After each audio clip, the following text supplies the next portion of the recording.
This is Oriyomi Hamzat Studio, Agidigbo 88.7 FM. Welcome to News Around the World.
A very good evening and you're welcome to the news around the world on the most listened to radio station, Agidigbo 88.7 FM, Ibadan.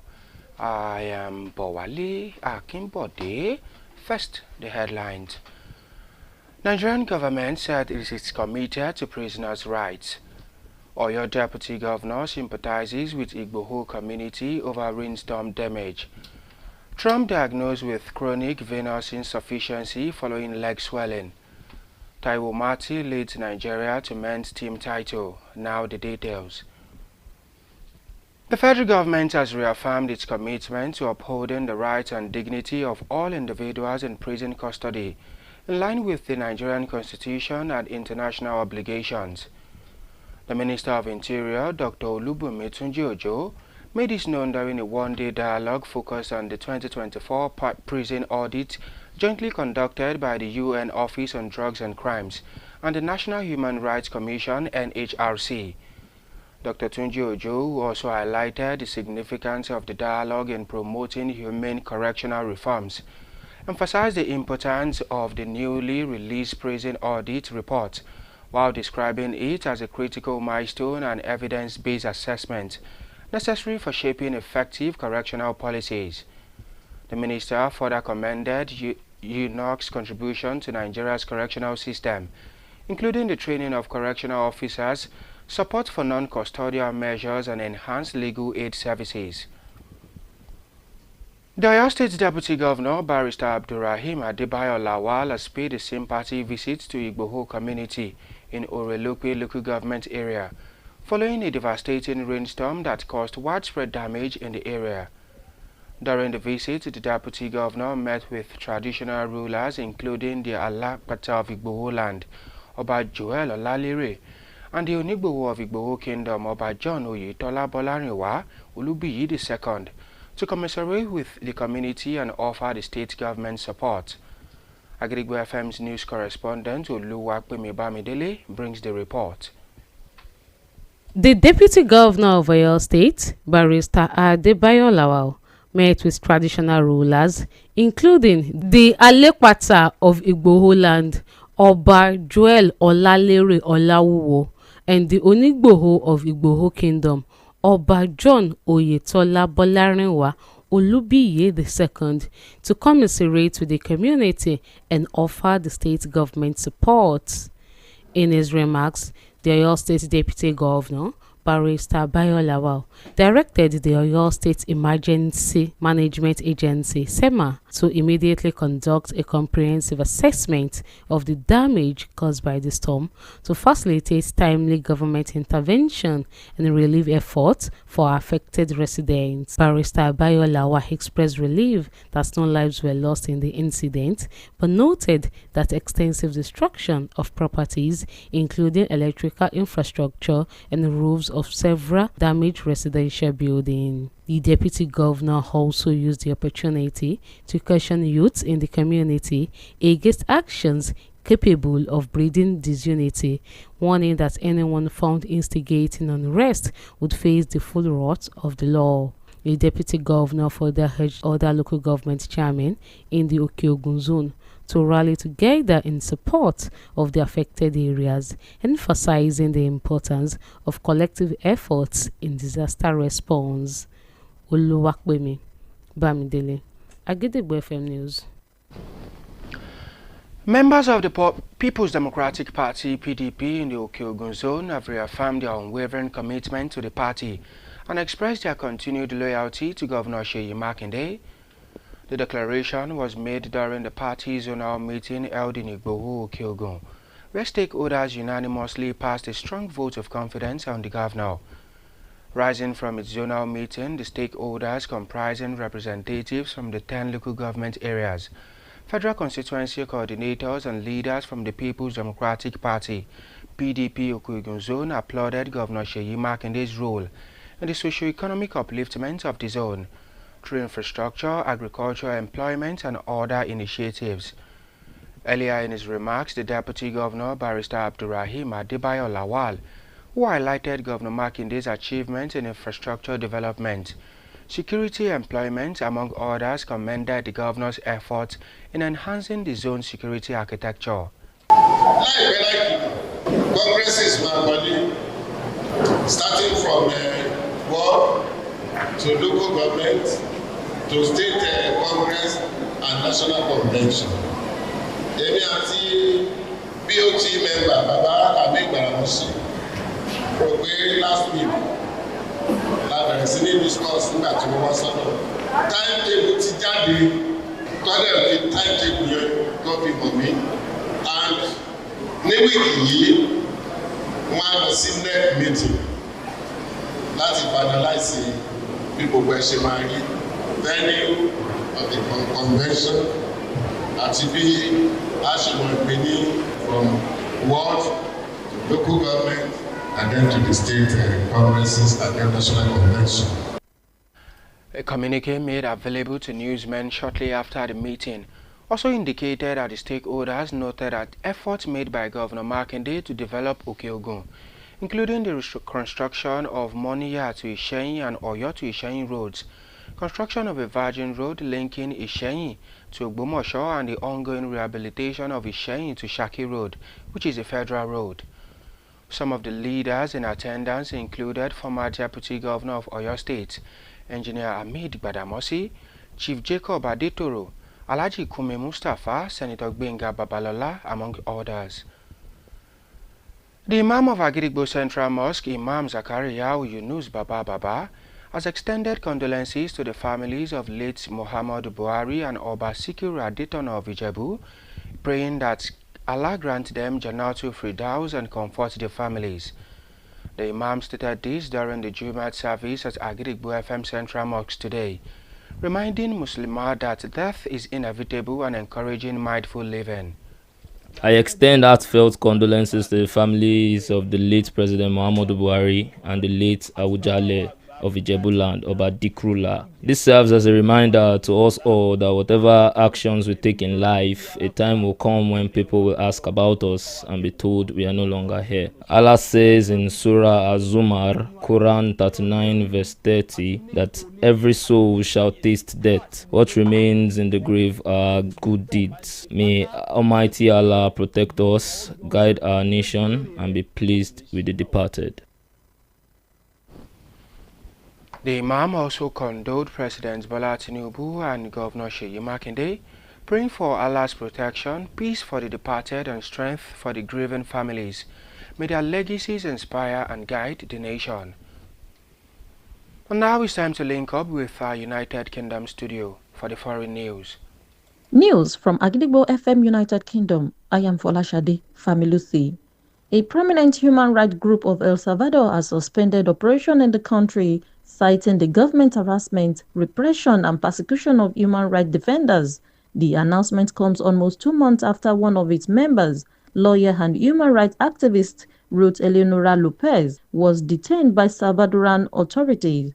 Quistosal Executive Director Noah Bullock said the group will continue to operate from Guatemala and Honduras as the government's action has made it difficult for them to work and forced them to choose between prison or exile. El Salvador's President Nayib Bukele said carrying out an iron-fisted crackdown on crime has been a significant reduction in gang violence nationwide, but opponents say it has come at the cost of mass incarceration and the erosion of civil liberties. The United States Press Secretary Caroline Leavitt said President Donald Trump was examined on Thursday for swelling in his legs and has been diagnosed with chronic venous insufficiency. Dr. Jeremy Faust, an assistant professor of emergency medicine at Harvard Medical School, said it is basically not alarming information and it is normal part of aging, especially for someone in the overweight to obese category and common condition, particularly in individuals over the age of 70, which President Donald Trump is 79. He added treatment may involve medication or in later stages medical procedures. The press secretary concluded that President Donald Trump remains in excellent health. And that's ending news from Agidigbo FM United Kingdom. I am Folashade Familusi. Welcome back, and now to the exciting world of sport. Nigeria clinched the men's team title at the 2025 ITTF Africa West Regional Championships thanks to a commanding 3-0 victory over Ivory Coast in the final, with standout performances led by Taiwo Mati. The 20-year-old star, currently playing for French Pro B side Le Havre, defeated his Ivorian opponent 3-1 to set the tone for Nigeria. Teammates Matthew Kuti and Abdulbasit Abdulfatai followed up with dominant wins against the Oba Kizito-led Ivorian side to seal the championship. Nigeria's journey to the title included a walkover win against Liberia and a 3-1 victory over the Ivory Coast in the group stage. And the triumph means Nigeria secured both the men's and women's team titles at the championships. Before we end the news around the world this evening, here are the headlines again. Nigerian government says it is committed to prisoners' rights. Oyo Deputy Governor sympathizes with Igboho community over rainstorm damage. Trump diagnosed with chronic venous insufficiency following leg swelling. Taiwo Mati leads Nigeria to men's team title. And before we go on the news around the world this evening, here is a quick tip. There are no limits to what you can accomplish except the limits you place on your own thinking.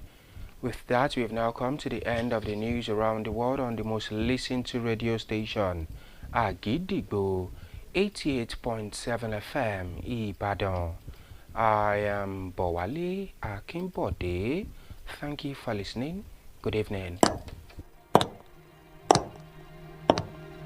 News is information, and information is power. At Agidigbo 88.7 FM, we bring the news from top to bottom. The Oyo State government has said the over 1.5 million out-of-school children. We give you reports from Oyo State. The Oyo State House of Assembly has called for thorough investigation. The Southwest in Nigeria and the rest of the world. Has clarified that the body did not receive any cash support from international development. Trust us to keep you informed every hour, every day.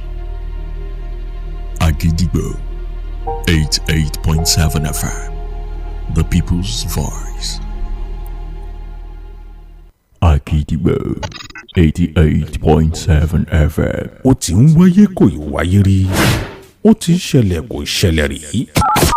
Àkọ́kọ́ orú ẹ̀ nílẹ̀ Ìbàdàn. Ilé-iṣẹ́ rédíò àkọ́kọ́ tó ń ṣiṣẹ́ fún wákàtí 24 gbáko lónírúurú ètò àti ìròyìn tó gbámúṣe lójoojúmọ́ láti jẹ́ kẹ́ ẹ jẹ̀gbádùn ìgbóhùnsáfẹ́fẹ́ àṣetán láti máa dùn yẹn nínú. Àgídìgbò 88.7 FM ohùn aráàlú.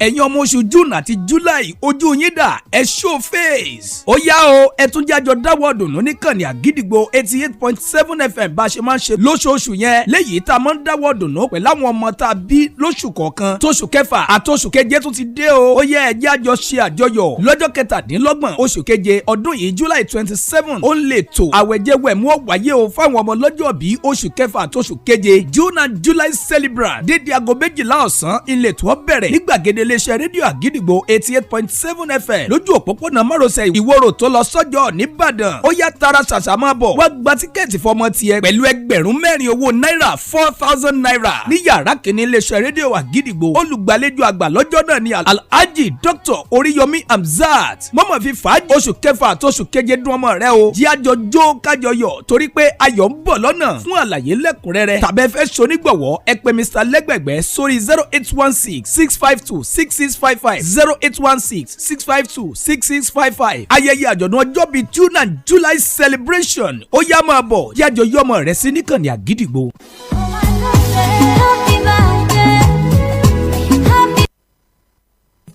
ó milẹ̀ títí ó sẹ́ wẹ́lẹ́wẹ́lẹ́wẹ́lẹ́ máa gbọ́ bó ṣe ń dún.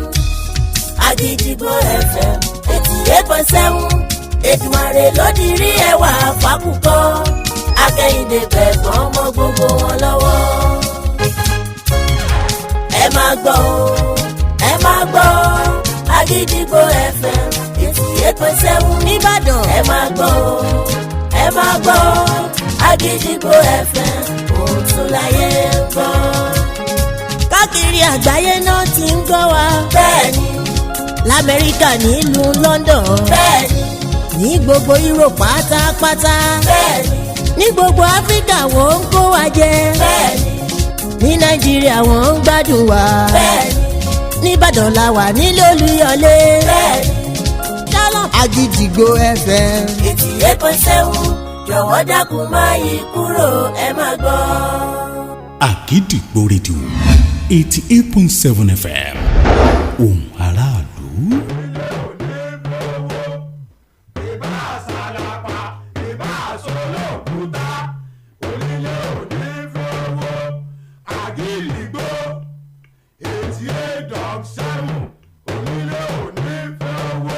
jẹ́jẹ́ ńlá gbọ́ sun òrìṣà oko ìyá kò gìrìgbà èèyàn tí ó gbà Ṣàngó tí gbó ti jù ní ó mọ̀ ìròyìn tó gbà lè gbòkó tí ò lẹ́jà ń bákan nínú iléeṣẹ́ rédíò Àgídìgbò láò ti gbọ́ kárí àgbáyé ni wọ́n ń gbọ́ wá tilé toko làágbèjò.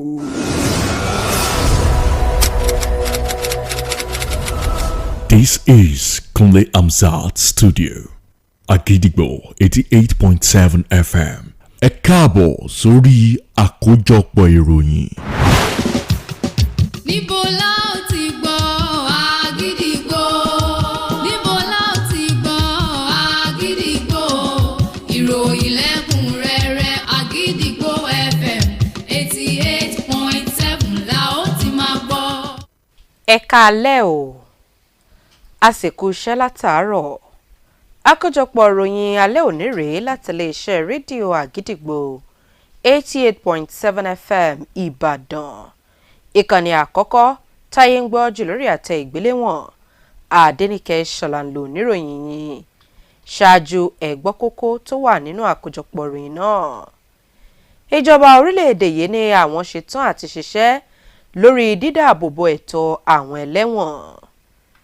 ìgbákejì gómìnà ìpínlẹ̀ Ọ̀yọ́ kẹ́dùn pẹ̀lú àwọn èèyàn agbègbè Ìgbòho lórí ọ̀sẹ̀ eléyìí tí òjò alágbára kan tó ṣe lágbègbè náà.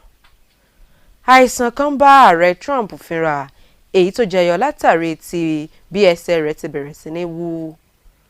Táíwò Mátì léwájú àwọn akẹgbẹ́ rẹ̀ láti gba àmì ẹ̀yẹ àwọn ọkùnrin níbi eré ìdárayá ẹlẹ́yin orí tábìlì fún orílẹ̀-èdè yìí. ìròyìn náà rèé lẹ́kùnrẹ́rẹ́. ìjọba àpapọ̀ dùnnú mọ́ ìpinnu wọn láti bọ̀wọ̀ fún ẹ̀tọ́ ọmọnìyàn àwọn tó ń bẹ lọ́gbà ẹ̀wọ̀n níbàámu pẹ̀lú ohun tí òfin orílẹ̀-èdè yìí àti ti orílẹ̀-èdè àgbáyé sọ lórí rẹ̀.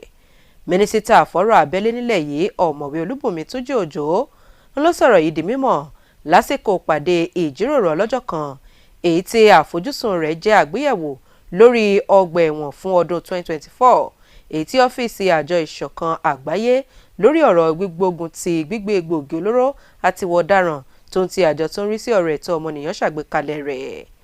Ọ̀mọ̀wé Túnjí Òjó sọ pàtàkì ìjíròrò náà láti ṣe àgbélárugẹ fún àtúnṣe àwọn ọgbà ẹ̀wọ̀n, kò ṣàìmẹ́nubà ìwúlò ààbọ̀ àgbéyẹ̀wò àwọn ọgbà ẹ̀wọ̀n èyí tí wọ́n fi léde náà.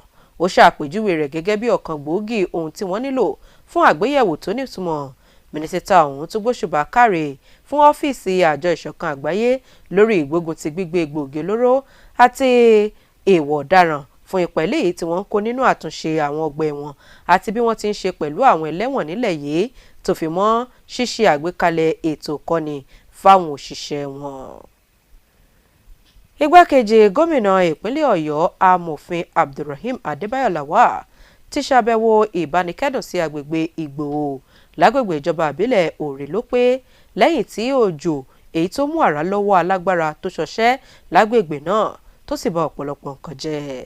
Lásìkò àbẹ̀wò rẹ̀ ọ̀hún, ìgbákejì gómìnà kàn sí àwọn orí adé lágbègbè náà lára èyí tá a ti rí Alépàtà ti ilẹ̀ Ìgbòho Ọba Joel Ọlálérè Ọláwúwo àti Onígbòho ti Ìgbòho Ọba John Oyetola Bọ́lárìnwá Olúbíyì kejì Àjàgùngbàdé àkọ́kọ́ láti kẹ́dùn pẹ̀lú wọn tó sì tún nawọ́ ìrànwọ́ láti ọ̀dọ̀ ìjọba ìpínlẹ̀ yìí sí wọn.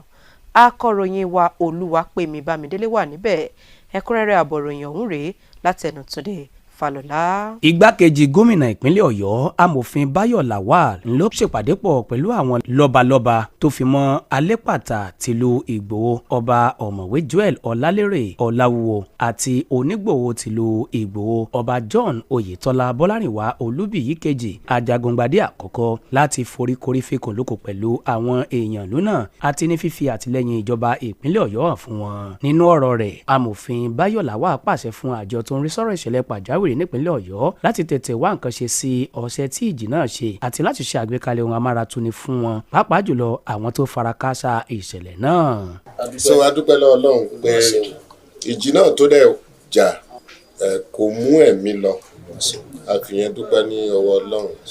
So wíwá tá a wá kábíyèsí bẹ́ẹ̀ ṣe sọ, mo mú àwọn tó máa ń wo irú àjálù báyìí níjọba sẹ́mà là ń pè wọ́n, mo mú wọn dání kọ́ wá ṣe assessment. Amòfin Báyọ̀ Lawal ló ṣàlàyé pé kò sí ẹni tó bá ìṣẹ̀lẹ̀ láabi náà rìn, ṣùgbọ́n tí ọ̀pọ̀lọpọ̀ dúkìá bàjẹ́ tó fi mọ́ ohun amáyédẹrùn bíi iná ẹ̀lẹ́ńtíríkì àti oríṣiríṣi òrùlé ilé. Wọ́n á ṣe rìpọ́ọ̀tì yẹn, tó bá dẹ̀ ti ṣe pẹ̀lú ògo Ọlọ́run, wọ́n ó ṣe fídíò, wọ́n dẹ̀ ṣe rìpọ́ọ̀tì. Ìrànlọ́wọ́ tó bá yẹ kí gọ́ọ̀mẹ̀ntì ṣe láìpẹ́ láì jìnnà a máa ṣe. Àdúrà mi ni pé irú àjálù báyìí kò ní ṣẹlẹ̀ mọ́. Ìgbákejì gómìnà ìpínlẹ̀ Ọ̀yọ́ ló tún lo àǹfààní náà láti rọ àwọn ọ̀dọ́ nínú ìlú ọ̀hún láti yàgò gédégédé fún ìwà tó lè dàlúrú pẹ̀lú ìkìlọ̀ pé ẹnikẹ́ni tí ọwọ́ bá bà yóò jólàmbá níwájú òfin. Ọgbà bẹ́ẹ̀ ló rọ àwọn alága ìjọba ìbílẹ̀ ẹkùn Òkè Ògùn láti pawọ́pọ̀ ṣètò ìrànwọ́ fún agbègbè tí ìṣẹ̀lẹ̀ náà ṣẹlẹ̀ sí, tó sì yànnàná pàtàkì pípawọ́pọ̀ kojú ìṣòro àti ìpèníjà tó ń dé bá àwùjọ. Túndé Fálọlá ló ń jábọ̀ ròyìn fún iléeṣẹ́ rédíò Àgídìgbò FM. Àwọn ọmọ ẹgbẹ́ òṣèlú People's Democratic Party PDP lẹ́kùn ti Òkè Ògùn wọ́n dùnnú mọ́ èròǹgbà wọn láti dúró ti ẹgbẹ́ òṣèlú wọn tí àwọn yóò sì túbọ̀ máa jẹ́ olóòótọ́ sí gómìnà Ṣèyí Mákindé. Ìkéde wọn yìí ló wáyé níbi ìpàdé ẹgbẹ́ òṣèlú ọ̀hún lẹ́kùn náà, níbi tí àwọn ẹni ọ̀rọ̀ kan tí wọ́n ti fìdí ẹ̀ múlẹ̀ wípé àwọn ṣì ní ìgbàgbọ́ nínú gómìnà Mákindé. Níbi ìpàdé náà láti rí àwọn aṣojú láti agbègbè ìjọba ìbílẹ̀ mẹ́wẹ̀ẹ̀wá èyí tó ń bẹ ní ẹkùn ọ̀hún, àwọn alákòóso wọn, àwọn àgbààgbà ẹgbẹ́ látinú ẹgbẹ́ òṣèlú PDP ní ẹkùn Òkè Ògùn. Wọ́n gbé òṣùbà káre fún gómìnà Ṣèyí Mákindé fún ìgbélórísókè èyí tó mú bá ọrọ̀ ajé àti ìgbáyégbádùn wọn lẹ́kùn náà nípasẹ̀ àwọn amáyédẹrùn, ètò ọ̀gbìn, ìpèsè iṣẹ́ àti àwọn àgbékalẹ̀ ọ̀tun èyí tó nítumọ̀. Ṣáájú nínú ọ̀rọ̀ rẹ̀, ìgbákejì gómìnà ìpínlẹ̀ yìí amòfin Báyọ̀ Lawal ó ka àwọn àṣeyọrí gómìnà Mákindé lórí ìmúlọsíwájú bá ẹkùn náà, tí wọ́n sì gbóṣùbà káre fún gómìnà lórí ìgbìyànjú rẹ̀ lórí ọ̀rọ̀ ètò ààbò. Láìpẹ́ láìpẹ́, conferences máa wọlé starting from war to local government, to state congress and national convention. Èmi àti BOT member bàbá àbí ìgbàlàmọ́sí rò pé last week la bẹ̀rẹ̀ sí ní discuss nígbà tí mo wá sọ́dọ̀. Timetable ti jáde, tọ́lẹ̀ fi timetable yẹn tó fi mọ̀ mí. And ní wíìkì yìí, wọ́n á lọ sí NEC meeting láti finalize bí gbogbo ẹ̀ ṣe máa rí venue of the convention àti bí a ṣe mọ̀ pé ní from ward to local government and then to the state congresses and then national convention. Nínú àtẹ̀jáde èyí tó ti àmúníròyìn lọ́wọ́ lẹ́yìn ìpàdé náà ló fi hàn wípé àwọn ẹni ọ̀rọ̀ kan wọ́n mọ rírì iṣẹ́ ìdàgbàsókè èyí tí gómìnà Mákindé tó mú bá Òkè Ògùn bíi ti àtúnṣe ojú ọ̀nà Mọ́níyà sí Ìṣẹ́yìn àti ti Ọ̀yọ́ sí Ìṣẹ́yìn tó fi mọ́ ọ̀nà Ìṣẹ́yìn lọ sí Fápọ̀tẹ̀ dé Ògbómọ̀ṣọ́ àti àtúnṣe iṣẹ́ ojú ọ̀nà Ìṣẹ́yìn sí Ṣakí tó jẹ́ ojú ọ̀nà ìjọba àpapọ̀. Lára àwọn ìṣèdarí ẹgbẹ́ èyí tó wà níkàlẹ̀ láti rí igbákejì gómìnà tẹ́lẹ̀ onímọ̀ ẹ̀rọ Hamid Gbàdàmọ́sí, olóyè Jacob Adétòrò, Alhaji Kúnmi Mustapha, sẹ́nitọ̀ Gbẹ́ngà Babalọ́lá àti bẹ́ẹ̀ bẹ́ẹ̀ lọ. Ìmáàmù àgbà mọ́ṣáláṣí ńlá iléeṣẹ́ wa Àgídìgbò FM, Imam Zakaria Yunus Bàbá ránṣẹ́ ìbánikẹ́dùn sí ẹbí olóògbé Muhammadu Buhari àti ọba Síkírù Adétọ̀nà ti ilẹ̀ Ìjẹ̀bú. Ó gbà aládùúrà wípé kí Ọlọ́run fi wọ́n sí àlùjánnà onídẹ̀ra. Ìmáàmù ọ̀hún ló sọ èyí lásìkò eléyìí tí wọ́n ń ṣe àdúà níbi ìrun Jímọ̀ tòní níléeṣẹ́ wa Àgídìgbò FM tó sì ń ran gbogbo àwọn mùsùlùmí létí wípé gbogbo ẹ̀mí ni yóò tọ́ ikú wò. Là ń kẹ́dùn pẹ̀lú ààrẹ wa àná pẹ̀lú ẹbí wọn, ààrẹ wa Muhammadu Buhari àti bàbá wa àgbà Àwùjalẹ̀ àná fún ìlú Ìjẹ̀bú, bàbá wa Díkírùlá. À ń kẹ́dùn pẹ̀lú ẹbí pé wọ́n kú aráfẹ́ra kù ẹni wọn tó lọ. Ọlọ́run bá wa kẹ́ gbogbo wọn, Ọlọ́run bá wa yọ́nú sí wọn. Ẹ wo ibi tí àwọn méjì dé nínú ayé ní ọjọ́ orí ni àti ní ipò ni àti ní ìráyèsé. Wá àṣìlélẹ́ yìí fún gbogbo wa náà o. Ìpè gbogbo ń tọ́ bá ń ṣe pátá rántí pé ìjọ kan ọjọ́ kan tí wọ́n béèrè rẹ tó ní sí mọ́ o. Bákan náà ló tún ránṣẹ́ ìbánikẹ́dùn sí ààrẹ Bọ́lá Ahmed Tinubu àti gómìnà Ṣèyí Mákindé. Ó gbàdúrà fún àlàáfíà àti ààbò Ọlọ́run lórí àwọn mọ̀lẹ́bí olóògbé náà. Ní báyìí a ó lọ darapọ̀ mọ́ ikọ̀ ìròyìn iléeṣẹ́ rédíò wa Àgídìgbò FM ẹ̀ka ti ìlú London nílẹ̀ United Kingdom fún ìròyìn ilẹ̀ òkèèrè. Ìròyìn rèé láti Àgídìgbò studio ẹ̀ka ti United Kingdom. Fúnmilọ́lá Ọ̀dẹ́gbẹ̀sán lóníròyìn yín. Àwọn ẹgbẹ́ ajàfẹ́tọ̀ọ́ ọmọnìyàn ti orílẹ̀-èdè El Salvador ti dáwọ́ iṣẹ́ dúró látàrí bí ìjọba orílẹ̀-èdè ọ̀hún ti ṣe ní àwọn ọmọ ẹgbẹ́ wọn lára àti bí wọ́n ṣe ń lo agbára lórí wọn. Ìgbésẹ̀ yìí wáyé lẹ́yìn tí ìjọba ti ọmọ ẹgbẹ́ wọn kan mọ́lé, Ruth Enanora Lopez, ní bí oṣù méjì sẹ́yìn. Ẹni tó jẹ́ olùdarí ẹgbẹ́ ọ̀hún, Noah Bullock, ní àwọn ò máa ti agbègbè Guatemala àti Honduras ṣiṣẹ́ àwọn torí pé ìjọba El Salvador ti ní kí àwọn ó yàn nínú káwọn lọ sẹ́wọ̀n tàbí lọ sí ìgbèkùn.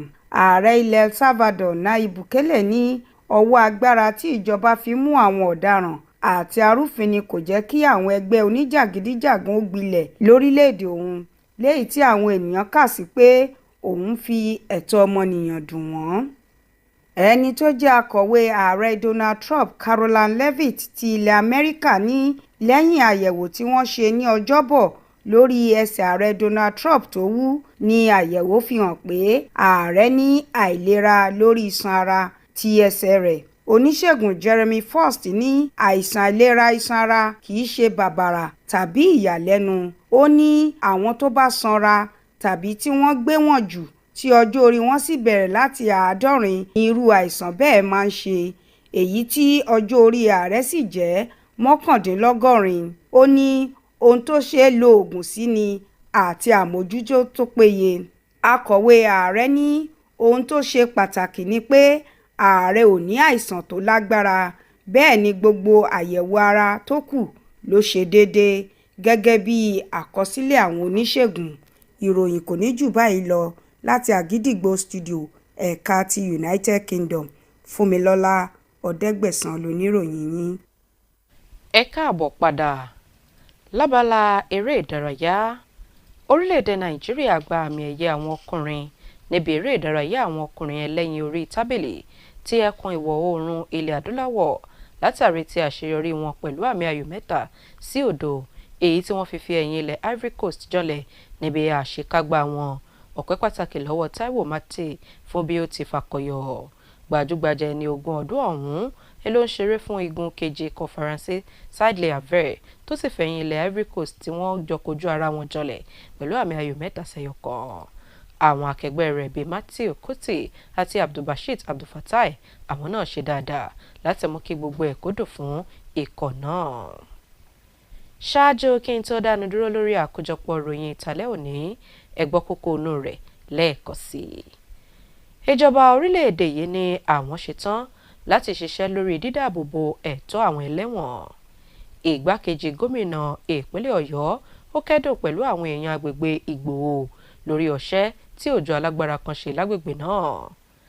àìsàn kan bá ààrẹ Trump fínra èyí tó jẹyọ látàrí bí ẹsẹ̀ rẹ̀ ti bẹ̀rẹ̀ sí ní wú. Taiwo Mate léwájú àwọn akẹgbẹ́ rẹ̀ láti gba àmì ẹ̀yẹ àwọn ọkùnrin níbi eré ìdárayá ẹlẹ́yin orí tábìlì fórílẹ̀-èdè wa Nàìjíríà. ọ̀rọ̀ àmọ̀ràn wa fún tàlẹ́ òní: kò sí gbèdéke sí àṣeyọrí tí èèyàn lè ṣe àyàfi gbèdéke tí èèyàn bá gbélé ara rẹ̀.